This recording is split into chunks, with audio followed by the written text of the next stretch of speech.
you dream of a classroom where learning is natural? Can we inspire students to lifelong learning?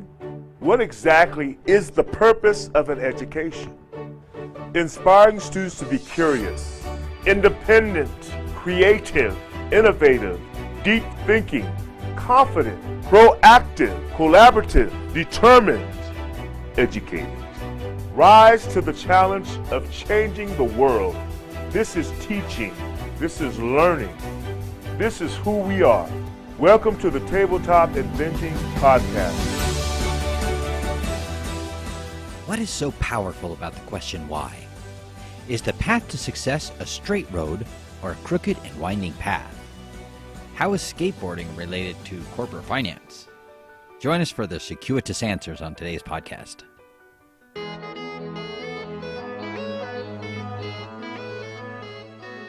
Hey there, innovators. Today's interview is with a guest from the future. I won't spoil the surprise on that one. I love to elicit questions. I believe that questions are essential to life. And I'm in good company because Voltaire said, "Judge a man by his questions rather than his answers." I am fond of the idea that answers are very short-lived, while questions can be self-perpetuating and almost immortal. If I ask, how does water fall? You could say, under the influence of gravity, water falls at 9.8 meters per second squared, and that answer takes less than 5 seconds to say. But if I accept the answer, that's the end of my curiosity in that direction. However, it turns out that the answer just given is only a small part of the processes possible with water. By hooking a water hose to a speaker or mixing water with ethylene glycol or watching water drop into sand, hundreds and thousands of new questions arise, each leading to more questions. I'll link a couple of those videos to those kind of things up in YouTube. You'll have lots of questions, I promise. Our guest today calls this the search for why. This simple word can lead to the farthest reaches of outer space or to the inner universes of atoms, nuclei, and even stranger things. Here at Tabletop Inventing, we believe that the best questions don't have simple answers. Complexity and the intricacy of the real world can be a vehicle to a never-ending stream of inspired questions. Questions are the beginning of a quest, and quests can lead to all sorts of interesting places. Our after-school Inventors Guild classes in Thousand Oaks and Hesperia in Orange County this fall are designed to be the genesis of intelligent questions, not simple run-of-the-mill answers. To learn more, email classes@ttinvent.com or visit inventingzone.com. Today's interview was recorded on a Sunday from a guest on Monday. How is that possible? Well, David Seto is an interesting character, and I connected with him while he was in Hong Kong on Monday, which was Sunday afternoon here in California. David has tried everything from law to finance and is now even trying his hand at entrepreneurship. He grew up in New York City, and his parents literally owned and operated a mom-and-pop store.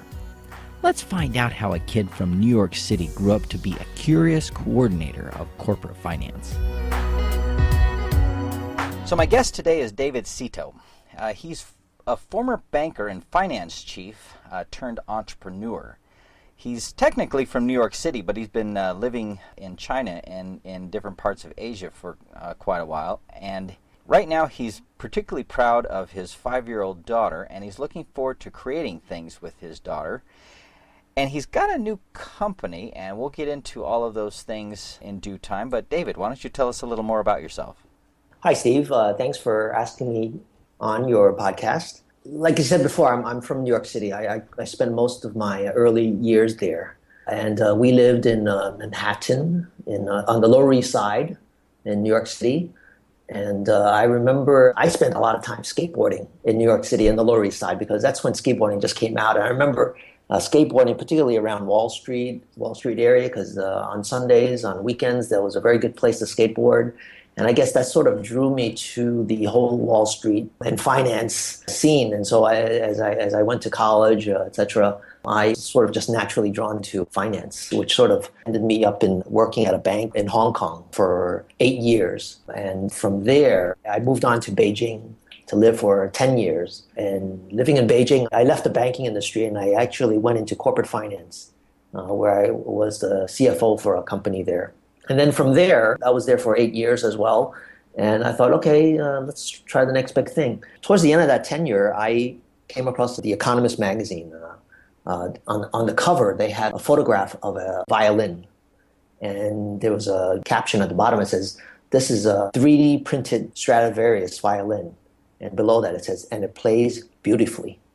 And I tell you, even now, as I relay this information to you, I get goosebumps. I mean, that for me was my light bulb moment. That was like, whoa, what's going on here? What's this 3D printing thing? Because I had never heard of it before I saw that cover. I think that was about 3 years ago now. And from that moment on, I just spent, well, at the beginning, a lot of my free time looking into 3D printing, and then more earnestly in the last 2 years looking into it, which is where I came to today, which is running a startup. I'm a managing director for a company called 3D Roundhouse. We just launched a press release last week, and we're here to let people know about it. Cool. Well, I'd like to back up a little bit and find out a little bit about exactly how skateboarding led to the finance. So when you picked up skateboarding, I mean, were you like 10, 12, 14? About what age were you when you picked up the skateboarding? Oh, that's a good question. I guess around 12 to 14, something like that. It was back in the 70s. I'm kind of an old guy. It was back in the 70s when skateboarding literally just came out. And I still remember the transition from roller skating to skateboarding. And, you know, back in the 70s, roller skating, this was before the polyurethane wheels. This is when roller skates still had those steel wheels and the ball bearings. And the first round of skateboards actually came with those steel wheels. I still remember that. And just at that time, they said, hey, this polyurethane works much better. And I remember getting one of the first skateboards that had those wheels. It was an exciting time for that particular sport. So what drew you to Wall Street for the skateboarding? Was there a particular set of things near Wall Street, or?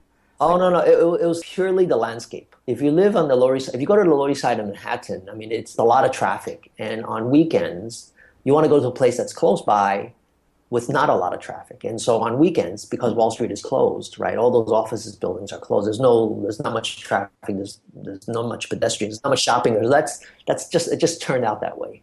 And so that's how you end up skateboarding around there. So what led from skateboarding at Wall Street to an interest in what they did on Wall Street? That's the real question. I guess the other missing link was my dad. Actually, he ran literally a mom and pop grocery store. My mom and my father ran this grocery store also on the Lower East Side in Chinatown in New York City. As a side hobby, he would invest in stocks, like penny stocks. He was a penny stock investor. And so I would always hear him on the phone talking with his broker, and when he's at home, he's watching the ticket, you know, whatever's on the TV to get the prices of the stocks, or looking at the newspaper to get the price of the stocks. And I guess that also drew me to the Wall Street as well. So you had a couple of different influences. What were the first kinds of things that you did to kind of get curious about Wall Street? I mean, was it looking in the newspaper and looking at the stock prices like your dad had done, or was it taking a finance class? What was that first step in that direction for you? Well, the real first step actually didn't happen until much later, when I was in university. And when I attended the University of Chicago, I mean, there was a big economics department there, very, very famous economics department. And so that propelled me to look into economics, which sort of evolved into finance. I actually had a sidetrack. I actually took a detour into a legal career, which only lasted for about a year. After university, I did a year as a paralegal. But then after that, I realized this is not really working out for me. So I went back to economics and finance. Interesting. So how would you characterize the time from, skateboarding at 12 or 14 out in Wall Street to being in college? Was that an exciting time educationally, or were you just kind of making it through because you're doing what you had to do? When did the excitement for learning start for you? I think it didn't really happen until university. I mean, the high school was a pretty good high school in New York City, Xavier High School. But I guess back then, you're a teenager, you're still looking for yourself. You really don't have much of a focus, right? In high school, you don't have to major in anything. In college, you're expected to major in something. So I looked around. I thought, okay, this makes more sense for me, given my family history and family activity when I was younger.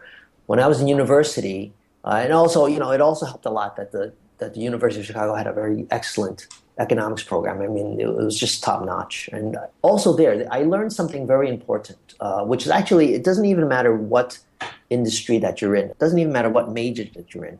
They taught me, and I learned there, that it's very important to keep learning, to keep asking a very simple question, why?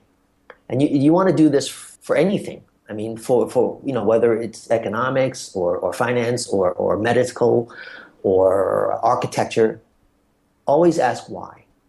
And if you always ask why to yourself, you'll always be in a position where you're always trying to improve yourself. For me, I think that's very, very important. And actually, that kind of thinking just permeates everything I try to do. So was it a particular teacher or was it your department? Where did that idea come from? Can you trace that back to someone? Oh, it's not someone. That philosophy permeates the entire university. In fact, I don't know if it's the case now, but when I was attending the university back in the 80s, there was actually a statue in the middle of the quad, and the name of the statue is Why. Everyone needs to ask why. Interesting. Everyone begins to be curious at some point about some things, but it doesn't always happen around education. Sometimes it happens very much apart from education, but for you, it started on the college campus, and you remember this sculpture on the quad. And how did that affect like your study habits or other things that you did at the university? I literally struggled with during university. It was because in high school years, right, you're sort of taught matter, you're taught information, and then you get a test, right? And then most of the time you just regurgitate the information, right? And so as a result of that, I think you probably know a lot of people who do the same. There seems to be like a focus on short-term memory. Yeah. You have a test tomorrow, you just study everything, you just cram it the night before. Whereas university, I mean, there's still that component, but ultimately, if you really want to do well in university, you really have to think beyond that. You have to think sort of a little bit outside the box as well. And that's one thing I really struggled with, because at the beginning I said, okay, I did well in high school, I'll just do the same thing in university. I'll just regurgitate everything. And I realized, hey, if I just regurgitate everything, I'm not going to get a good score. In fact, that's exactly what happened. I didn't really get a good score in the first few years. It was a struggle. I was like, why? I learned everything, but why am I still not doing well in school? And as I sort of learned to go through the process, I realized, hey, wait a minute, there's actually a greater reward for those students who can think beyond what is being taught and present themselves in a more out-of-the-box type of way. And that's, and even today I'm still struggling with that. Whatever I'm doing, I'm always wondering, hey, is there another way to do it better? Can I address this in a way that is more creative and it can make the whole process a little bit smoother, a little bit easier? So, as you were at the university, what was it that took you to finance? Was it just the thinking back, or was there a particular professor or some friends that influenced you? How did you end up picking finance as a major? Well, for me, it was economics as a major. The university doesn't have a business category as a major. It doesn't have a finance major either. It's just economics. And so that was the field that was closest to business. Most of the economic majors at the University of Chicago pretty much feel the same way. If you're interested in a business career, you would major in economics. Although, in fact, you learn later that they're actually very different things. Majoring in business and majoring in economics can be two very, very different things. After you got your degree in economics then, did you go very quickly to Hong Kong, or was there a step in between before you stepped out in that direction? Oh, there were many steps in between. As soon as I left university, I worked at a law firm, and I was a paralegal for about a year, and in the late 80s. And at the time, I realized I needed to improve my language studies. I needed to improve my Mandarin, my Chinese. So basically, that stint at the law firm, I was just there to save the money, check out the legal career, save some money, save enough money to travel to Asia, to Taiwan in particular, and to spend 2 years learning Mandarin. So yeah, that's what I did. I went to Taiwan, lived there for 2 years to learn Mandarin, because I got the sense that at the time, China didn't really have that open door policy until later on, but it was a potential source of business in the future. And so I needed to lock down my Mandarin as much as possible, which led me to that choice of saving money, going to Taiwan, learning Mandarin for 2 years. And then after that, I came back to New York City. I spent some time with my parents. Actually, my granddad was sort of advanced in age at that time, and I felt a sense that I needed to stay in the New York area to be close to him, to be close to my family, as I figure out what to do next. And at the time, I just dabbled in different things. I had spent 2 years in Taiwan. And this was a time when Taiwan wasn't really fully opened up. And in fact, at the time, they actually had martial law. And there wasn't a lot of information about Taiwan. So I came back and I wrote a student's guide to Taiwan, how to study in Taiwan. And that was sort of like my first step into entrepreneurship. I set up a company in the States and wrote a guidebook with my friend. We tried to treat it as seriously as possible, but because of my inexperience, it didn't really do that well. And after a while, we just stopped doing that. That was another side stint I did. And then a couple of jobs here and there later, I ended up working at a company called Business International, which is owned by The Economist magazine. And for them, I did some business reporting, some finance reporting. And there, that was another short thing. It was like another year or so. And finally, I thought, I need a master's degree. I need to apply for an MBA. And so I signed up at New York University, the MBA school. And that's when I focused on finance. That was just pure finance. And so from there, did you kind of take a somewhat traditional route into the banking industry? How did you end up in the banking industry? Oh, that was actually, there's another side story. I have a lot of side stories. Because of my past history and interest in the law and in the written word, and then I did some work writing for a newsletter. After I left the finance program at New York University, the MBA program, I ended up working as an analyst on Wall Street. It was a boutique economic forecasting company. And there I did another 18 months where I just wrote reports, economic reports about what's going on in Asia, countries in Asia. So that was another, I guess, a side story. It's true, I do have a lot of side stories up until the point when I finally moved to Hong Kong in 1994. That's when I just settled down. When I moved to Hong Kong, I found a job at HSBC, which is the biggest bank in Hong Kong. And there is where I just finally settled down. I became a full-time economist working at the bank, doing economic research, doing forecasts, forecasting exchange rates, forecasting interest rates, forecasting economic growth rates for the bank and for our clients. So tell us a little bit about forecasting. What does that involve? Oh, that was actually a really fun job. You have to see, this actually ties back to what happens at the university, right? There's information that is existing in the market. When I say in the market, I mean existing in the newspapers, what you see on the live wires like Reuters or Bloomberg. There's that information. And for forecasting, you have to think outside the box. You can either draw a straight line, like let's say you're forecasting foreign currency value. For example, you want to forecast the movement of the Chinese yuan, right, which recently got devalued. You can focus at it in a straight line, or you can think out of the box and think of very likely scenarios, which you believe to be very likely, and say that, under the scenario, I can actually see and actually forecast a devaluation in the Chinese yuan, for example. That's when the University of Chicago education really did help me a lot, to take the information that's already out there and then think outside the box and figure out, okay, what's going to happen next? And that part is where you have your value added as a forecaster, okay?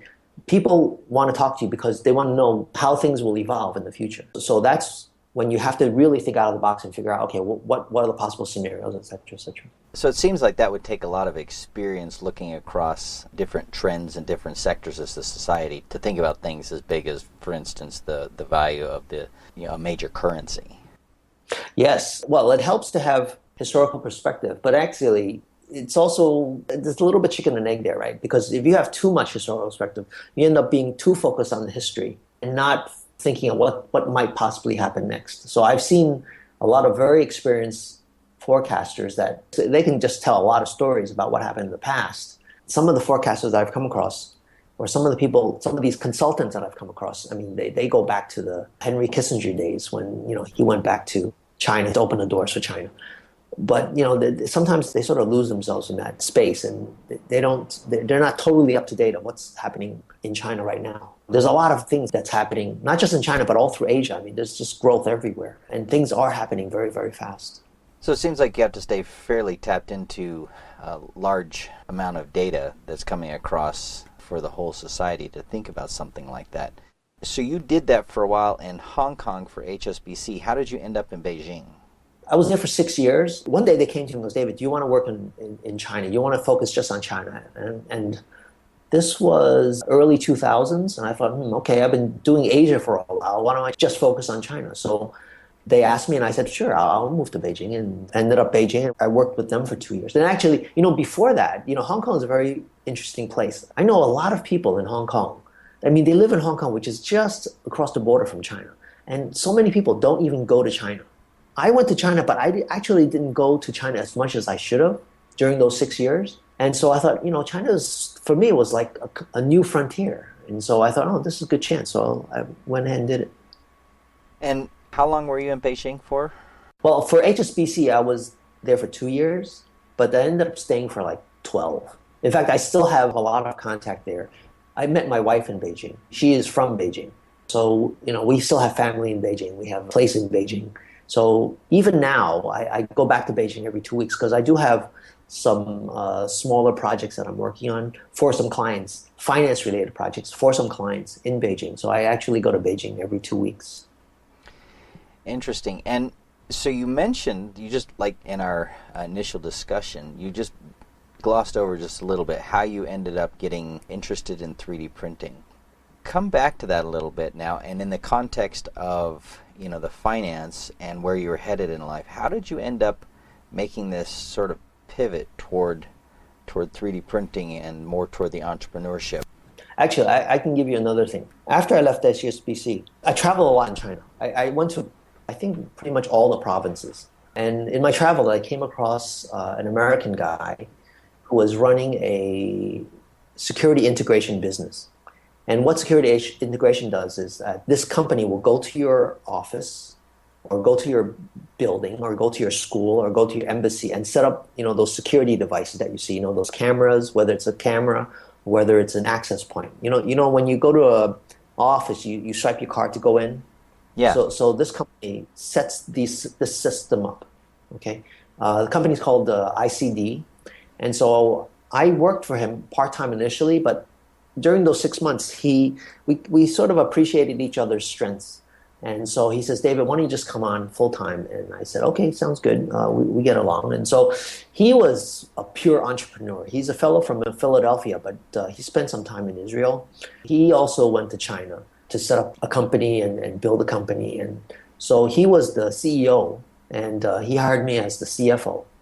And so for 8 years, I was with him as the CFO. And I actually also became a small shareholder in the company as well. We took that company from a $2 million business to a $25 million business during my 8 years there. And I learned so much from him. I'm so grateful that I'm so happy. I feel so fortunate that I met him. And he gave me that entrepreneurial interest. I was his CFO, which is really more of a back office type of job. And because I learned so much from him, I thought, maybe I can try the same for myself. And so when I left his company, I thought, okay, so maybe this is the time to do it. And here I am today. So tell us a little bit about 3D Roundhouse then. You have been thinking about this, and you and I first met about a year and a half ago at a 3D printing conference, and you were just starting to try some ideas. And a lot has happened since then, so catch us up to speed. What have you created, and how has that sort of evolved? Yeah, the time I met you was the second time I attended that conference, that 3D printing conference. And at the time, I really didn't know, I knew nothing about it. I mean, until I did that Economist cover, I knew nothing about 3D printing. And that's why I was going to those conferences, to learn more. And because I don't have that background, I don't have a tech background, there's nothing I could really do directly. I mean, I certainly couldn't do the hardware side. I couldn't make a 3D printer to sell. And I wasn't really on the software side either, so I couldn't do any programming related to 3D printing. So the only thing I could do was services. And services, I was just struggling. I mean, for easily 18 months, I'm going, what can I do? What can I do? And I just asked myself over and over again, what can I do?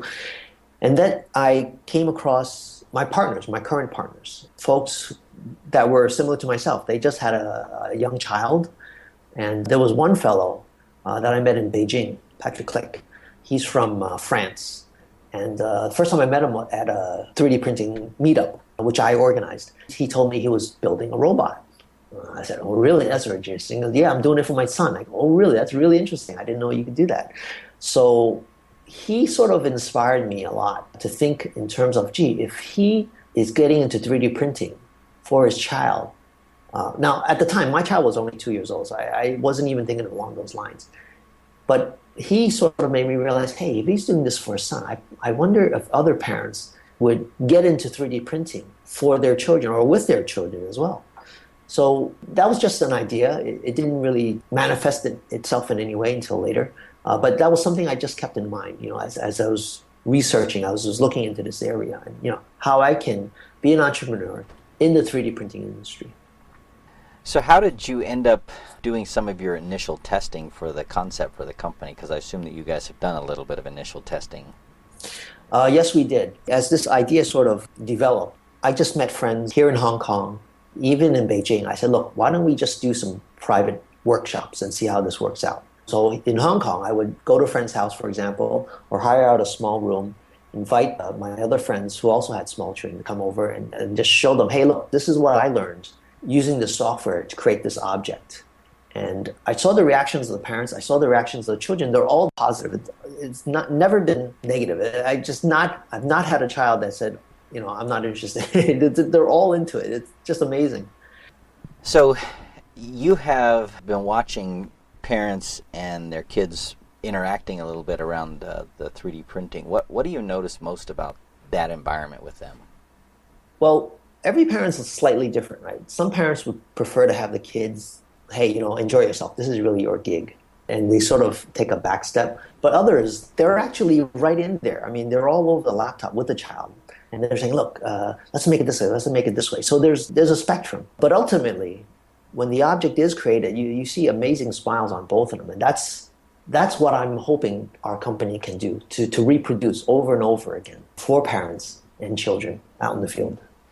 Wow. I love that concept, and certainly like the idea of having parents working together with their kids, inspiring creativity both directions. So as we kind of wind down the interview here a little bit, looking back across your experience with finance and now with entrepreneurship, all starting from way back with skateboarding on Wall Street, with all that experience behind you and looking now at an education and watching your daughter grow up, what does it mean in today's environment to be educated? What does that word educated mean with all the digital tools we have available now?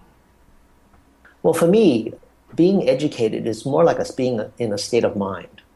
And it does actually go back to the University of Chicago days when you just ask yourself why, right? So for me, in my opinion, it doesn't matter that it's in the digital age. I mean, digital age is great. It gives you more tools. It gives everyone tools, more tools to use.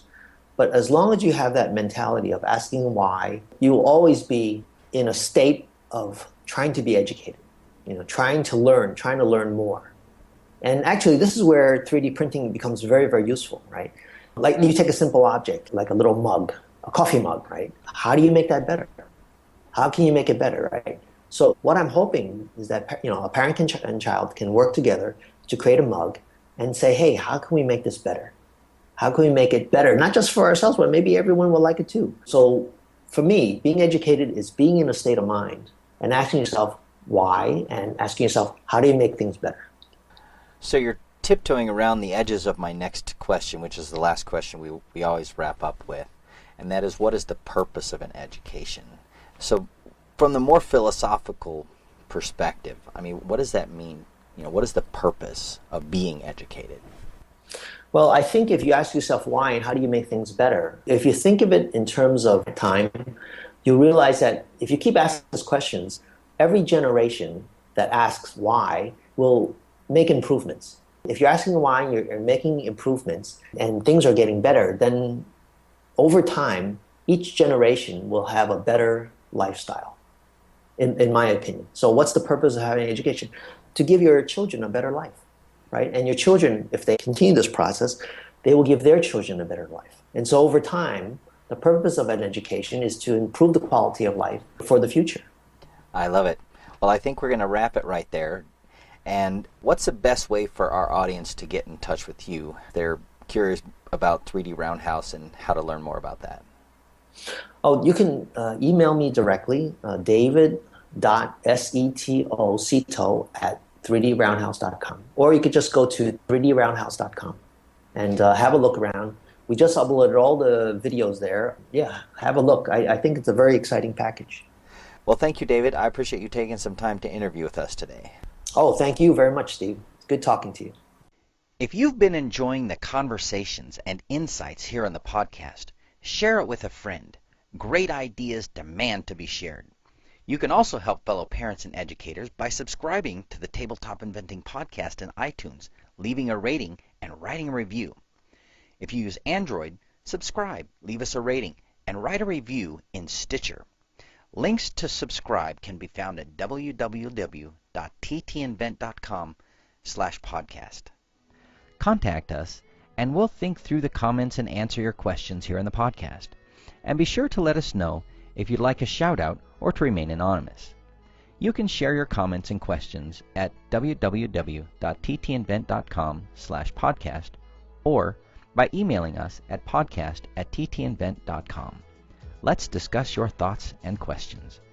Join us again next time when we will again seek to answer the question, what is the purpose of an education? And as educators, how do we awaken the inventor in each of our students?